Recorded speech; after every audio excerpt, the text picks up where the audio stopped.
Good evening and welcome to Tucker Carlson Tonight. President Trump is hosting the French President Emmanuel Macron at a state dinner at this very moment in Washington. We'll take you there live for a moment, for the toasts. But first, a wave of shootings in this country has revealed something about America, and it's not, by the way, that we need more gun control. Instead, it has revealed that the public cannot rely on its government to keep them safe. We've learned that conclusively. The failures of the Broward County Police during the Parkland, Florida shooting are well known. But last weekend's shooting at a Tennessee Waffle House also exposed a wave of government miscues. Trace Gallagher has more details on that tonight. Hey, Trace. Hi, Tucker. During the high school massacre in Parkland, Florida, Broward County Sheriff's deputies reportedly took cover behind cars and trees, even though one deputy knew where the shooter was. Coral Springs police now say they saw deputies taking shelter while they rushed past them to get inside the school. This report is on top of that surveillance video and dispatch audio that shows Broward County School Resource Deputy Scott Peterson also not entering the school building, despite seeing the shooter in the stairwell.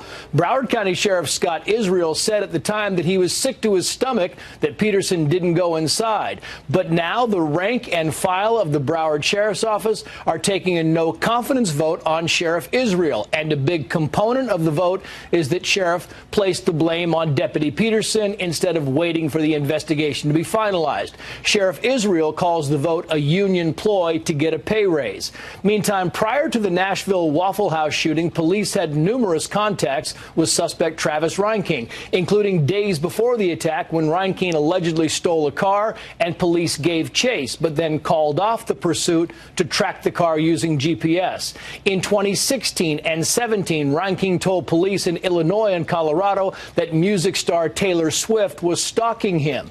He was later arrested by Secret Service for violating White House security. And when the FBI learned that Reinking owned 4 weapons, including an AR-15 rifle, they had Illinois police revoke his gun card and turn the weapons over to his father. The dad gave the guns back and could now face charges. And finally, 7 months, we should note, after the Vegas shooting, some 700-plus hours of video and 2,000 911 calls remain largely unseen and unheard. Tucker. Trace Gallagher with details. Thanks a lot, Trace, as always. Well, you remember Broward County Sheriff Scott Israel thoroughly discredited himself with his handling of the Parkland shooting, where at a CNN gun control rally, he attempted to vilify gun owners as a group while simultaneously heaping credit on himself like a megalomaniac. Now, Sheriff Israel is facing a vote of no confidence from his own deputies. Jeff Bell is a deputy sheriff and president of the Broward Sheriff's Office Deputies Association, and he joins us tonight. Mr. Bell, thanks for coming on. Thank you for having me. So, facing a vote of no confidence for what? Why do you have no confidence? Well, there's a series of events that have led up to this vote of no confidence, and it has nothing to do with a contract whatsoever. That is a blatant lie by the sheriff himself. But this is about a series of events over the past couple of years, such as bad policies of the Promise program and the civil citation program that takes all discretion away from deputies to make the arrests that we need to make. It's about the lack of training facilities, not having our own gun range to properly train for these situations. It's about the distrust between the Sheriff's Office and the union when the Sheriff's Office asked for our help to raise property taxes on citizens because they claim to be broke, but yet we're only to find out after completing an audit that the Sheriff's Office returned $100 million back to the County Commission alone last year. And then it's the discovery of the misuse of taxpayer money by the Broward Sheriff's Office by providing private entities such as Napa Auto Parts with free gas cards from the Sheriff's Office, where we've identified through public records requests that they, in 1 year alone, they obtained 6,000 gallons of gasoline from our gas pumps. That is a fleecing of Broward County. And then also on top of it, the disparity of treatment and punishment between the command staff if they were to commit felonies and untruthfulness compared to a deputy is a far great time span of what punishment we will get between the rank and file and the command staff. So that what has led to this no confidence. Well, that's quite a litany. I mean, what you're describing is a combination of incompetence and corruption. Call me cynical, but when you watched Sheriff Israel lay the entire blame for the shooting on Middle America, because ordinary law-abiding people have too many guns in his view, did it seem like an effort to distract from his own failures? Absolutely it was, and you can see this pattern of this. Sheriff Israel, back in his own Facebook post from February 24th of this year, He said that there was only one deputy on scene on the school during the entire attack. That's proven to be false. So he can't tell the truth about that event. Then he goes on a town forum and he blames the NRA. Then he blames one deputy, Scott Peterson, for this problem. Then he blames everybody else that he can for this problem.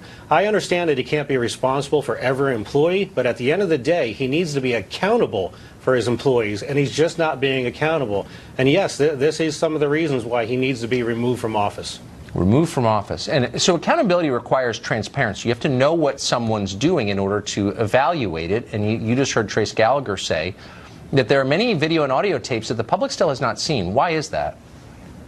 Well, they don't want to be transparent because it's going to expose that the sheriff knew some information in the past, that he contradicted himself in public interviews, and that's going to come back and bite him on that.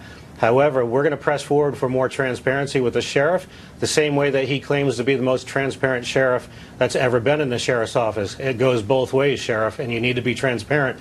Release those videos so we can know the truth. Now, if this vote of no confidence goes forward and it turns out the way that the membership is voicing their opinion towards us, then we'll take that information to the governor's office and we'll support him with whatever decision he wants to make. But if he chooses to remain sheriff with Scott Israel, then that means that the governor agrees that Sheriff Israel is an amazing leader, which he's not. And be forewarned that when the next incident happens, if the governor leaves him there, it will be on the hands of Governor Scott, not the employees at the Broward Sheriff's Office. Well, I'm so glad you're bringing this to our attention. It's a shame, though, we had to wait months to hear it from a law enforcement officer, and that CNN, which hosted this gun control rally and put Israel at the center of it, never asked a single skeptical question about his behavior. It's frustrating, but I'm glad the truth is coming out, and I'm glad you're telling our viewers about it. Mr. Bell, thank you. Thank you.